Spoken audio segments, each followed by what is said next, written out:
ṣáà jẹ́ ń gọ sẹ́yìn kúnlẹ̀ torí bàbá Èkìtì fẹ́ máa wá mi bọ̀ bẹ́ẹ̀. Jẹ́ ń gọ síbẹ̀ kí n rọra máa wé gèlè mi toró dà ibi aago 8 kan ti kọjá bẹ́ẹ̀. Sunday school àti bẹ̀rẹ̀ ní ṣọ́ọ̀ṣì. Jẹ́ ń gọ síbi kí n rọra máa wé gèlè mi.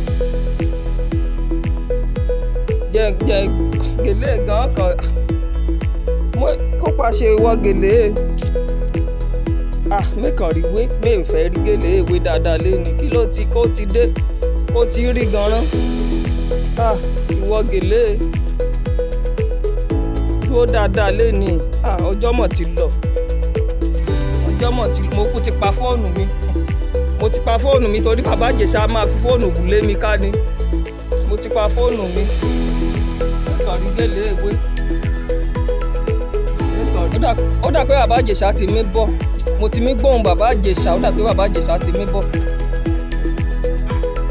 ibẹ̀ lọ tí wọ́n dúró sí ìyá yìí látàárọ̀ sọ́ọ̀rì ọ̀rọ̀ mi kọ́ aago mẹ́sàn-án ti fẹ́ lù éètì lu gèlè ìrọ̀rùn àwọn lọ́wọ́ ọmíwe ọ̀sẹ̀ àríyé apẹ́dẹ́ ṣọ́ọ̀ṣì odidi ìyàwó alàgbà akọrin ìjọ apẹ́dẹ́ ṣọ́ọ̀ṣì ìyàwó ìránṣẹ́ Ọlọ́run rí apẹ́dẹ́ ṣọ́ọ̀ṣì láti gbogbo wà aago mẹ́sàn-án fẹ́ lù mo sáà ti wọ inú sọ́ọ̀mù tún pé kọ́ọ̀lù pé nọ́mbà bẹ́ẹ̀ náà màmá àpáni ọ̀yà akọ sẹ́yìn kùlé nígbè ọ̀rí gèlè tó wíyé bó ṣe dáa lẹ́yìn wọ́n á kébi iṣẹ́ rẹ ni lọ́jọ́ mẹ́rin ọjọ́ tó ṣe báyìí aago márùn-ún ti jí ọtí gbọ̀nà.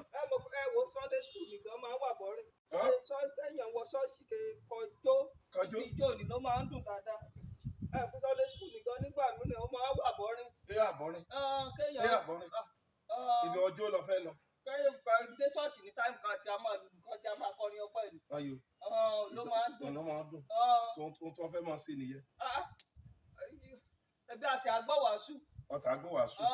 sọ́mọ̀ pé Sunday school ó wà lára ìsọjọ́ ìsinmi oníbà ti ṣe Sunday school kó kíra ẹ̀ ní Kristẹni báyìí nínú ìjọ sọmọ Ọlọ́run tòótọ́ èké ọmọ Ọlọ́run ló jẹ́. ọmọ Ọlọ́run lèmi ò torí ní ó kàn rí bẹ́ẹ̀ lẹ́yìn iṣẹ́ sáàmù yìí. ojoojúmọ́ lọ ṣe ojoojúmọ́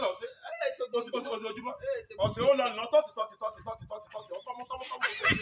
àwọn obìnrin lọ̀rọ̀ yìí bá púpọ̀ jù ọjọ́ Sunday àádẹ́ múra pàápàá ìyá obìnrin káwé gèlè àádẹ́ dúró síwájú mírọ̀ wégèlè àákùn àtíkè àtọ́jú gbogbo rẹ̀ nígbà bá wọnú ṣọ́ọ̀ṣì Sunday school àti parí nígbà bá fi wọnú ṣọ́ọ̀ṣì láwọn máa kanlẹ̀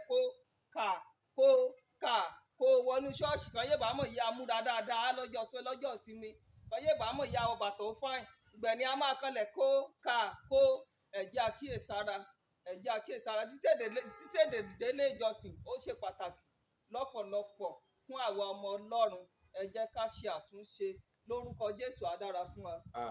tó gbogbo ẹ̀yin ọmọ Ọlọ́run jákèjádò gbàlá tẹ́ ń gbọ́ wa ẹ̀yin apẹ́dẹ́ ṣọ́ọ̀ṣì gèlè wíwé bàtà wíwé púpọ̀ nínú wa a ò ní lọ aṣọ wálẹ̀ ní ọjọ́ sátidé ọjọ́ sílẹ̀ àmọ́ wáyé láti mọ̀ sí gbogbo iṣẹ́ kúrẹ́ ẹ̀ka wà ń ṣọ́ọ̀ṣì a wà ní Sunday school ṣe pàtàkì a ní Sunday school ṣe kókó ògbójúmu tó gẹ́gẹ́ bí ọmọ Ọlọ́run tòótọ́ èmi àti ògbódò wà ní Sunday school pàápàá jùlọ ẹ̀yin obìnrin gbogbo ẹ pé ojú títọ́ gèlè wíwé ó máa ń gbà àkókò yín jù ẹ kíyèsára nítorí wípé gbogbo nǹkan wọ̀nyí òun náà ń wò láti bùkún wa láti gbọ́ àdúrà wa láìsí Sunday school ní ọjọ́ Sunday ìsìn yẹn ò pé nítorí pé Sunday school wà lára ìsìn ọjọ́ ìsìn pàápàá jùlọ.